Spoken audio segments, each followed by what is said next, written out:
أيها الإنسان وعدا لن نكف عن العطاء، لن تجف منابع الإحسان ما بقي الوفاء. تفتح الأبواب أملا، كل صعب صار سهلا. سلني من أين ضمن سلسلة استقينا فعاليات مؤسسة الإسراء المالديف مع فلسطين بفضل الله عز وجل، نقوم الآن بتجهيز المعونات السخية التي يقدمها بيت الذكاء المالديفي لأهلنا الصامدون في قطاع غزة.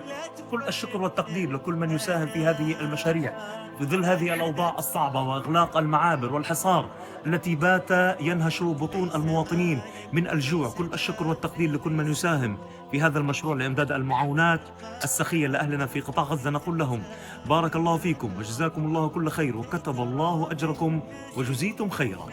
خيرا لست تدري كيف أزهر ما غرست، كيف ضاء الدرب مما قد نثرت، ثم ساروا ينثرون كما فعلت. يفتح الأبواب أملا، كل صعب صار سهلا. سلني من أين استقينا عزمنا، من هنا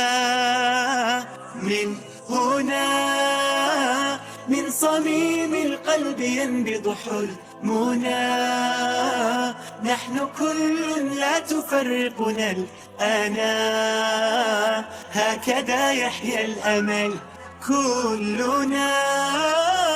أينما كنا مهم دورنا، والعطاء يفاخر الدنيا بنا. نحن صناع الأمل.